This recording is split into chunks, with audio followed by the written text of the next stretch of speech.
Mais le plus important, les gars, c'est ce qui s'est passé dans le bureau de Luis Campos ces dernières heures. Parce que là, on a tranché dans le vif. Luis Enrique et Campos, les deux Luis. L'histoire de Luis au PSG quand même. Il y a Luis Fernandez, Luis Campos, Luis Enrique. Bon, Luis Campos et Luis Enrique ont reçu un certain nombre de joueurs pour leur dire clairement, toi, on ne compte pas sur toi. Voici la liste. Juan Bernat, ce qui peut paraître assez surprenant. Il n'a pas démérité. Il était blessé, certes. Enfin bon, voilà. Bernat. Ekitike. D'ailleurs, ce soir, il y a une rumeur de transfert à Lens pour Ekitike. Renato Sanchez. Ça, c'était, on va dire, un peu le menu fretin. Et ensuite, les gros poissons. Verratti et Neymar. Information de Fabrice Hawkins qui nous révèle ça. Neymar et Verratti, par ailleurs, n'ont pas été aujourd'hui invités à participer à la fameuse journée média. Vous savez, cette journée de début de saison où c'est organisé par la Ligue. En fait, on vient faire les photos pour voilà, les albums officiels, tout ça, qui vont servir pour tous les supports et tout. Donc, clairement, Neymar, Verratti, c'est terminé. On peut le dire ce soir, là, 9 août, terminado, au revoir. Mbappé n'était pas non plus dans cette fameuse séance photo. Voilà.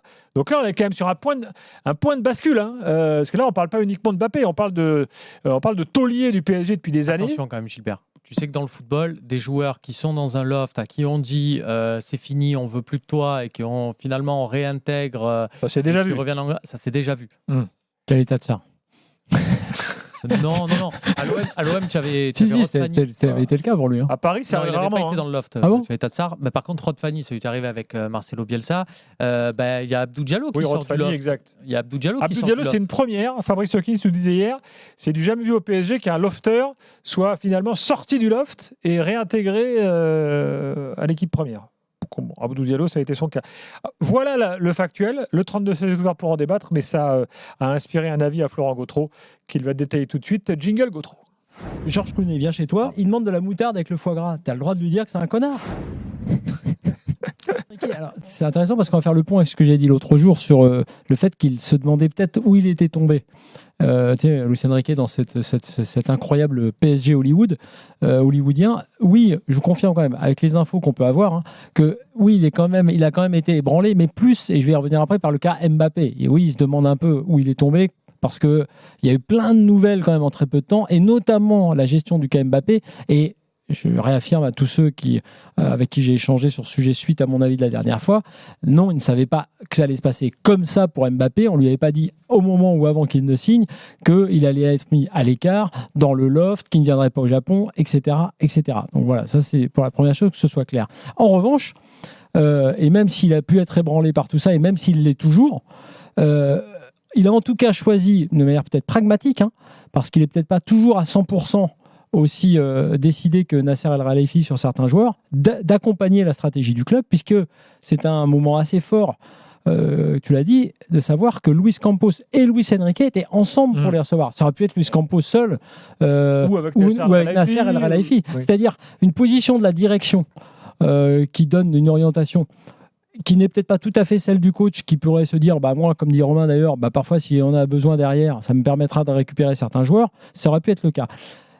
Il a de bonnes relations, y compris avec des joueurs de cette liste que tu as citée. Par exemple, avec Ekitike, ça s'est très bien passé tu vois, dans cette préparation. Mais il accompagne le choix de la direction de dire, voilà, à ces joueurs-là, on ne veut plus de vous. Mais évidemment, ce qui est le plus important, c'est pour les deux principaux, c'est Verratti et Neymar. Là, effectivement, s'il est là, dans cette pièce, s'il leur dit cela, ça valide une stratégie, donc ça va dans le sens que je disais la dernière fois, le sens d'une reprise en main, on va dire, de la politique sportive du PSG, où on oublie les vendeurs de maillots, enfin on essaie de les mettre de côté, et on se dit ok, on va faire une vraie équipe. Donc Luis Enrique accepte le deal, sauf que derrière, ce que Luis Enrique attend de ses dirigeants, et ça évidemment il ne va pas le dire ni aujourd'hui, et surtout pas face à la presse parce qu'on ne l'entend pas, c'est qui pour jouer au Paris Saint-Germain? Quelle recrue pour ce Paris Saint-Germain? Parce que là, je rigolais tout à l'heure quand je te disais, c'est bien de faire un loft et c'est bien de dire clairement aux joueurs en face, et notamment à Verratti et Neymar, qu'on ne compte pas sur eux. Au passage, donc, oui, effectivement, Luis Enrique, y compris sur le cas Verratti, par exemple, ça ne l'empêche pas de dormir, de savoir qu'il ne sera pas là, au contraire. En revanche, effectivement, c'est de se dire, ok, très bien, pour l'instant, on est d'accord, admettons que ce soit une nouvelle stratégie, même si elle est un peu contrainte, mais en revanche, comment on fait ? Avec quel joueur ? Et le dernier point, c'est donc Kylian Mbappé. Là, en revanche, et c'est là où il est quand même ébranlé, c'est qu'il se dit, bah ouais, ok, je veux bien accompagner la stratégie du club, y compris sur des joueurs sur lesquels j'aurais pu éventuellement compter, comme Ekitike dans la rotation. Je veux bien accepter de ne pas communiquer, et notamment sur le cas Mbappé. Mais en revanche, personnellement, en mon fort intérieur, quel joueur, quel recrue, et pas seulement Ousmane Dembélé, et puis quand même Kylian Mbappé, est-ce que vraiment je pourrais pas m'en servir ? Est-ce que vraiment il va rester sur le banc ?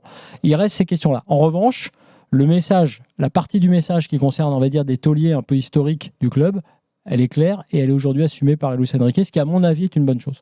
C'est absolument pas, Flo, une critique sur ton avis, mais c'est plus pour encenser une autre personne, un autre personnage, une figure désormais de l'after, c'est Walid Acharchour, qui a résumé tout ça en une phrase très belle. Sois sûr de ton karaté, Luis Campos. C'est exactement ça. Tu veux écarter Neymar, tu veux écarter Verratti, ok, mais derrière, il va falloir prendre des mecs et il va falloir se montrer au niveau. Et c'est là où on attend le PSG. On parlait du PSG avant-hier, Gilbert, et je te disais, cite-moi un poste et je vais te dire, tu as 3 joueurs par poste. Là, si tu regardes bien, au final, les joueurs qui sont écartés et à qui tu as dit que tu comptes pas, ça découle d'une certaine logique sportive. Bernat, il n'a pas démérité ce qu'on veut, mais si tu regardes bien sur le poste de latéral gauche, tu as toujours Nuno Mendes, tu as Lucas Hernandez qui peut y aller. Bernat, en fait, moi je pense que Bernat, c'est un mec bon esprit. Et si tu réintègres Abdou Diallo, il peut aussi jouer si tu as vraiment besoin. Il est victime en fait aujourd'hui de. Et si tu les prends tous, les prends tous, tu te dis. Il y a de quoi sur le secteur des milieux de terrain par exemple où tu enlèves Verratti.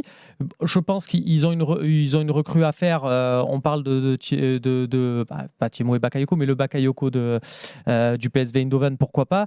Mais tu as Vitinha, Fabian Ruiz. Pour l'instant, tu leur vas laisser une place à Zaïre Emery. Donc, tu en as peut-être un à recruter pour compléter un peu ce secteur parce que si tu fais juste 4 avec Endur, c'est un peu compliqué. Et Ugarte, je le considère vraiment comme sentinelle, derrière plus défensif. Comme la pointe basse. Mais sur le secteur offensif, si tu enlèves juste Carlos Soler, vous n'en avez pas parlé. C'est le coup, tu sais, quand tu convoques 10 mecs, le 10e, le proviseur en a marre de le recevoir. Il lui dit il sera collé comme les autres, mais on ne prend pas la peine de le recevoir parce que Carlos Soler, vous n'en avez pas parlé. Mais s'il est toujours intégré, vu le niveau qu'il a montré, c'est un peu inquiétant. Mais devant, il te reste Asensio. Il y a Ousmane Dembélé qui arrive, vous en avez parlé. Gonzalo Ramos, Tanguy Ngli. Permettez-moi de vous livrer une théorie. Dite théorie du podcast PSG. Vous savez que le podcast PSG est animé de main de maître par Jimmy Brown depuis des mois maintenant. Et Jimmy émet une théorie qu'il nous transmet. Et je vous la livre. Je vous la mets sur la table de l'after. Et si cette mise à l'écart de Neymar et Verratti n'était pas une ultime opération de séduction envers Kylian Mbappé, en lui disant regarde, ce que tu voulais, on le fait maintenant. Voilà. Tous les mecs qui sont pas sérieux, qui bossent pas bien, qui finalement ne méritent pas forcément d'être là, et on va franciser un peu, et on prend Dembélé avec qui tu t'entends très bien. Et pas que Dembélé. Pas mal ça. Elle me plaît pas mal, sa théorie à Jimmy. Là, sur le secteur offensif, actuellement, je reprends. Tu as Asensio. Non, je m'en foutais de la théorie de Jimmy. Mais si, mais regarde, non, regarde Gilbert, ça intègre totalement ce que tu dis. Asensio, Gonzalo Ramos, Ousmane Dembélé, Tanguy Ngli. Là, je te cite 4 éléments offensifs. Il n'y en a plus que 4. Ça te laisse la place pour mettre Kylian Mbappé de retour et un petit copain, un +1 comme on dit sur les invites, un Bradley Barcola, un Ryan Cher, qui tu veux en fait. Viens avec qui tu veux. Et du coup, ça t'en fait 6 et tu as ton secteur offensif de composer. Alors pour aller plus loin sur la théorie de Jimmy qui me plaît bien aussi, néanmoins quand même, à la base, c'est un changement quand même. Il faut le dire, tu avais raison en préambule de dire que c'est un changement dans la politique du club, puisqu'on les a souvent critiqués pour ne pas avoir fait ce genre de choix, même si c'est un choix risqué, et j'entends tout ça, au moins tu as quelque chose. Après, pour revenir à Mbappé, effectivement, la fin de l'histoire pour Luis Enrique, qui est un peu branlé par l'affaire Mbappé quand même à la base, ce serait que ce qui va se passer, peut-être, cette prolongation, tu l'as fait sous seing privé dans l'avocat, tu y arrives quand même à le garder pour une saison, et donc tu le fais jouer, parce que qui peut imaginer quand même très concrètement que Mbappé ne va pas jouer une minute, tu sais, au Paris Saint-Germain, enfin cette saison, ça me paraît, j'arrive pas à y croire. Donc, tu trouves une solution quand même, parce qu'à un moment donné, quand tout se sera un petit peu calmé quand même, et notamment les égos, tu vas réussir à trouver cette solution contractuelle. Et effectivement, là, par rapport au vestiaire, la théorie de Jimmy s'entend d'autant mieux que tu peux dire à Mbappé, bah regarde, même cette dernière saison que tu dois au PSG, tu vas la faire dans des conditions différentes, parce qu'effectivement, on va jouer comme ça, parce qu'effectivement, on construit une équipe un peu plus cohérente, et on n'a pas à gérer tous ces problèmes de vestiaire. Et tu seras la star numéro 1 de l'équipe. Forcément, parce que c'est vrai que dans la revue d'effectifs que faisait Romain, c'est vrai que devant, même numériquement, c'est pour ça que je suis un peu surpris, je vais te dire, moi, je ne suis pas tant surpris, et je suis satisfait, et je les félicite de ça, parce qu'on ne peut pas dire, nous, ici, à l'after, enfin, en ce qui me concerne, qu'on peut se passer de Neymar, on peut se passer de Verratti, et que c'est même mieux pour l'histoire du club maintenant, même si pour Verratti, c'est récent, je n'efface pas ce qu'il a fait, notamment au début. Et maintenant dire bah non c'est pas bien parce qu'ils n'ont pas leur remplaçant, ils font encore n'importe quoi, je vais pas les critiquer pour ça.